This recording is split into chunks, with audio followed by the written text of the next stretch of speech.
Okay, so we have, for you at this point, we have the 10th house, we have the 6th house, and we have the 8th house. So 10th and 6th are sort of related because career and your working life are interrelated there. And there are other aspects which I will go into as well. So these two areas are coming up. There are issues around there. I'll try and highlight as many viewpoints as possible so that it depends on where you are and what you're doing currently. But with the 10th house, you have also got Taurus I have, which is a very nice stabilizing card. And then you have Rhiannon Sorceress as well, which is a manifestation card. So looking very good in the career department. The 10th house can cover career, your fame, your reputation, and also your public standing. So that could be in your career, or it could be in general. It could just be your status in life. It can cover a number of how people see you. So whether that's within your organization or in the world in general, how people look at you, and whether you sort of married or unmarried, an employer or an employee, an entrepreneur or a public figure. There's various ways that this can manifest, but it's everything to do with your outward persona in the world, how they see you.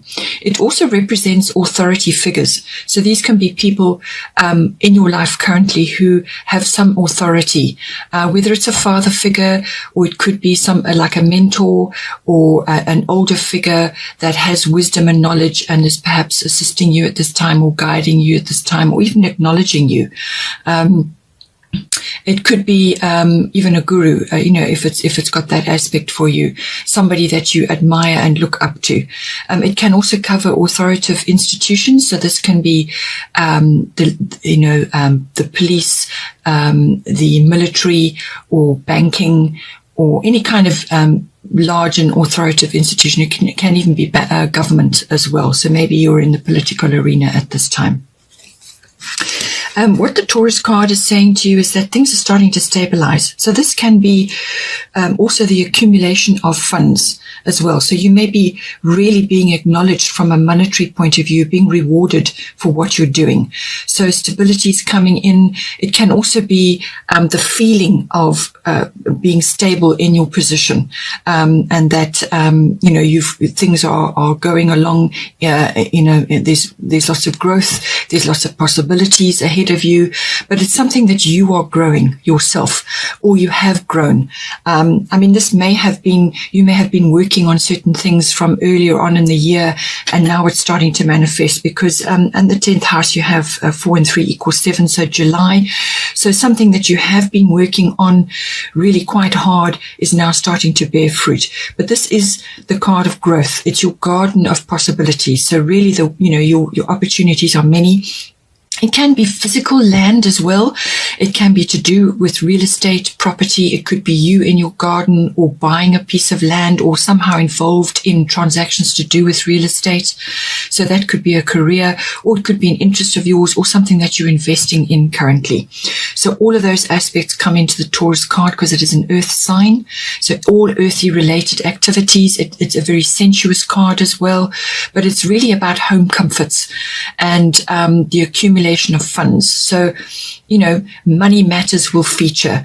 Accounting, banking, assets and currency, things like that. All of those aspects may be coming in for you with this card, and that's very much related to the 10th house.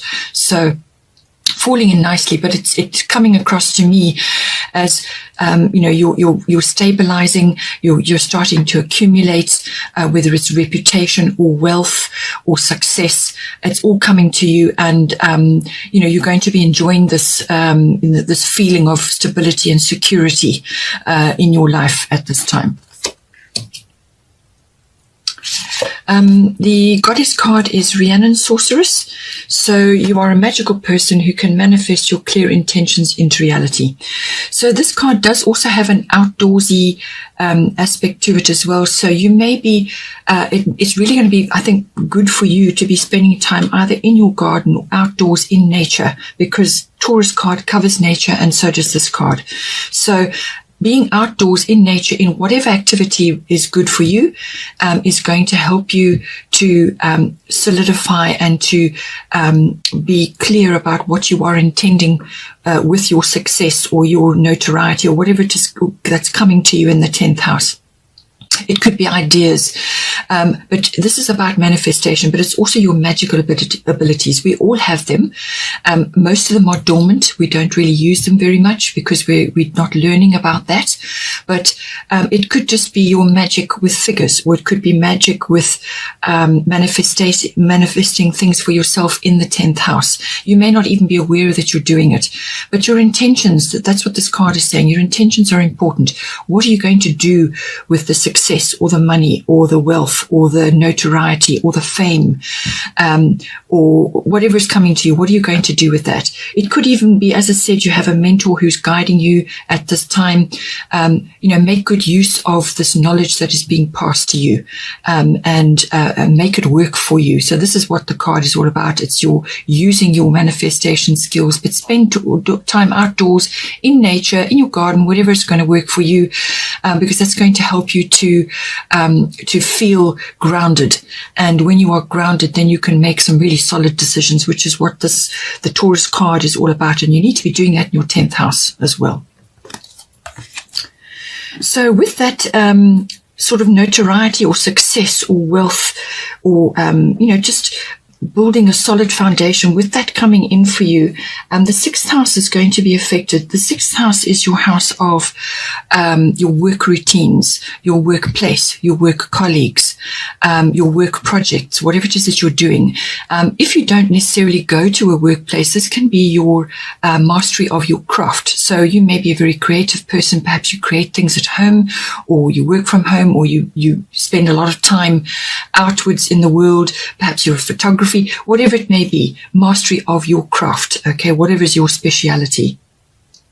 The card at the bottom is Black Moon Lilith Mystery, and the card at the top is Hathor Receptivity.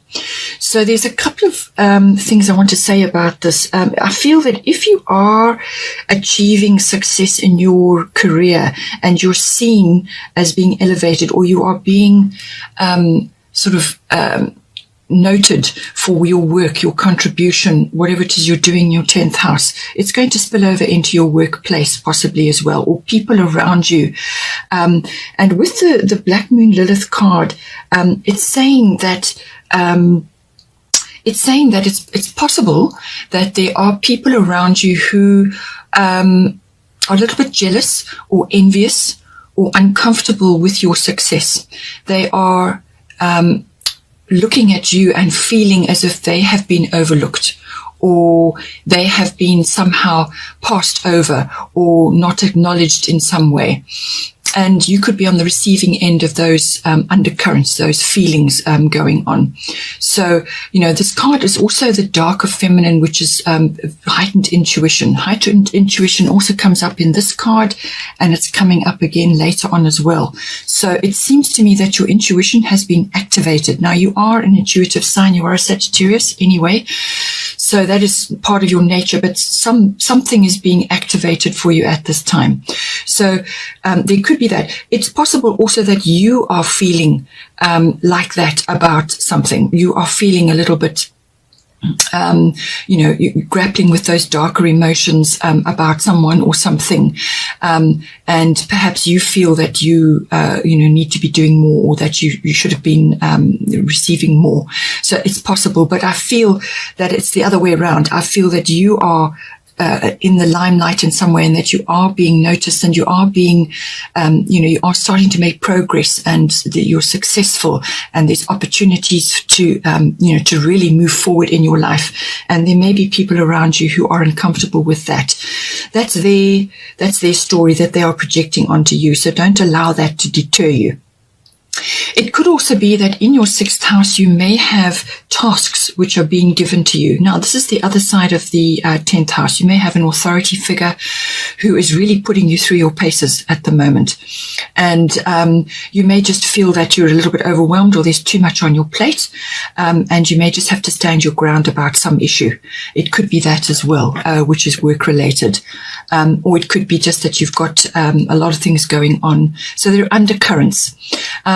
Undercurrents going on in the workplace. It could also be that, there's some issue which you need to deal with in your work house, your house of work, your daily routines and so on. There's something that you need to deal with, but you haven't got all the facts yet. So there's some element of mystery there going on. It could be that you perhaps need to move forward or make a decision, but you're just uncertain about how to do that because you haven't got all the facts. There are undercurrents. There's things that are not clear right now. So it could be that as well.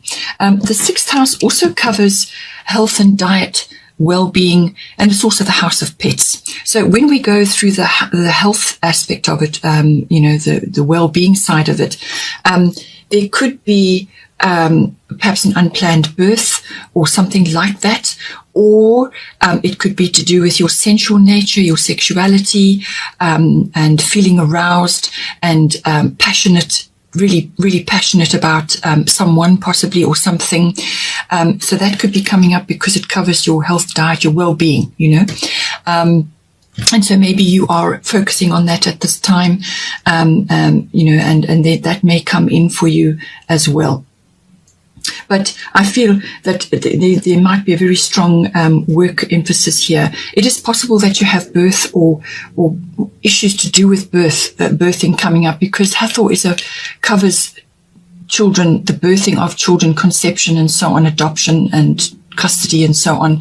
And so does this card. So it keeps coming up, and the 8th house also covers birth. So it could also be that you're birthing something at this time, a new daily routine, a health routine, a diet. Perhaps you're tackling something, or it could be something to do with work. Perhaps you're changing things the way you're doing, but you're kind of bringing something into being, and you may just have to deal with various types of issues going on in your environment. Hathor is the card of receptivity. Allow yourself to receive. This will increase your intuition, energy, and ability to give to others. So as I said, she does also cover birthing, child conception, custody, adoption. All of those sorts of things may come in. But she's also about, first of all, receptivity. So because of perhaps you are receiving notoriety in your 10th house, you're receiving rewards for what you're doing, or you are starting to make progress and you're starting to accumulate funds and so on. It could be that you have a bit of a block when it comes to receptivity. So this is a feminine quality, whether you're a masculine or a feminine, doesn't matter. But receptivity is a feminine quality where you open yourself up to receiving. So let go of guilt or any kind of attachment to receiving. So it's great to give to others, or to whatever is going on in your situation, but it's also important to receive. The two have to be balanced, because if they're not balanced, then you cannot actually harness abundance for yourself. You can't do it because you're out of balance. So you've got to be able to give, but you must also be able to receive. So if you've got a block about that, where you feel, when somebody is saying to you, gee, you're doing really well, I commend you on this, and I really like the work you're doing, or, your fame is starting to rise, or your reputation is on the rise, and people around you are noticing that, then be receptive, handle it with grace and gratitude, but be receptive to it. Don't block that energy, because if you block that energy, then you block your abundance, and whatever abundance is coming to you, you won't be able to manifest it properly. So receiving is just as important as giving. So make sure that you are aware of that. This card can also be, when it comes to receptivity, it's also about intuition. As I said to you, there may be things going on, undercurrents going on in your working life, which you're picking up. So your intuition has been activated, and this card is saying that. So, if you're getting intuitive nudges about things, about people, or about situations in your working life, then take note, because she's saying to you that there's something there that you need to be looking at. And with Black Moon Lilith, there can be lots of things moving under the surface. And as I said, you could have these darker emotions swirling around you at the moment. Find a healthy and creative outlet for that. That could be spending time outdoors, whatever it is that's going to help you. So all of those aspects are covered by Hathor. Then the last house of interest is the 8th house. This is the house of endings and beginnings. Again, straight off the bat, this house is also about the rise of psychic awareness and therefore your intuition. So psychic awareness, something is activating that currently for you at the moment. So be aware, because it's sending you messages, subtly repetitive, positive messages. Take note, because they're going to be important for you. 8th house covers everything to do with sexuality in its deeper meaning, death, not necessarily a physical death, but it can be like an ego death, or the death of an old mindset or a set of circumstances in your life which are no longer serving you, and the birth of something new. So endings and beginnings, endings of old, beginnings of something new. And so it's that cycle of transformation that goes on, and it can also be the rebirth of something. So something that you're going to be going back to, and this card can also be about that, or Starrow's fertility card. It can also be a resurrection card. So it could be something from the past, which is coming back as well. So rebirth of something. It could be a business idea. It could be a person. It could be something to do with something from the past which is coming back. It can, because of this is the 8th house, it can also be about the possessions or money to do with somebody who has passed over. So things like inheritances, legacies, and items from them. And it could also be their money, their resources, and so on. This 8th house also covers the deeper connection when you commit to somebody. So this is the next house after your relationship house, your strong relationship house. So this is the one where the person is important. This is not a love affair. 7th house is an important relationship in your life. The 8th house is the nuts and bolts of that. So it's the coming together of your resources and emotional and material, and also sexuality and the deeper meaning. So if you don't have a partner at this time, then it can also be covering sexuality, and you may be feeling, maybe around people who are activating that for you at this time. But it can also be about the coming together of a relationship, whether it's a love relationship or a business partnership. So it's all the nuts and bolts and the merging of those two together. As I said, it's also about finance. It can be about assets, banking, accounting, and tax comes in very strongly with the 8th house. So make sure that your taxes are in order. It's also about legacies and inheritances, as I said, and things from the past to do with other people, managing other people's resources if finance is your forte at this time. So again, we have another earthy card. So we had it with Taurus earlier, and it's come back again now in the earth element, but this covers all of the earth signs. So I feel that with the 8th house, there's definitely some sort of resources which are becoming available to you. And it seems to be like, financial possibly, or it could be, as I said, legacies or inheritances from somebody else in your, family. But it's the earth element is again stability coming in. So the accumulation of things, and materialism features very strongly with this. Money matters feature very strongly with this card. But it is also about being practical and pragmatic and practical with, methodical about what you're doing and laying foundations. That's what this card is about. Whether this is to do with a relationship, a partnership, or something like that. It's laying solid foundations, not fast moving. This is, takes time to build this, but it's also about being open to releasing, old or very set mindsets. So this can be like old-fashioned views or old attitudes and beliefs which are holding you back. So action is required with this card. So don't sit back and think, oh, well, I've got plenty of time. This will just move along by itself. No, with this card, it's saying you do need to take action. So there is an ending and a beginning here. Whether this is within a relationship or a partnership or a monetary issue, or it could be that you have actually got to let go of an old mindset or an old idea about yourself or some kind of limitation which you have placed on yourself. It could also even be like a wounding. Some old situation is coming back to you now, which is actually influencing your behavior or your movement forward, and you need to let go of that. So don't be afraid. That's what it's saying. And this is coming up again in this card, and it's coming up here again with the Kali card. So this is like some circumstance that has shaped your programming from a previous time in your life, and it's determining your behavior. And you're being given a really, really unique opportunity now to let go of that and actually move forward now, so that you've got a unique opportunity to really open yourself up and make huge progress. This is a life change, coming in for you. It can also be the sort of sensual activities coming in. Perhaps somebody, as I said, is activating, sort of the deeper sexuality in your life, the meaning of that, and the meaning of the sexuality between you and your loved one, your partner.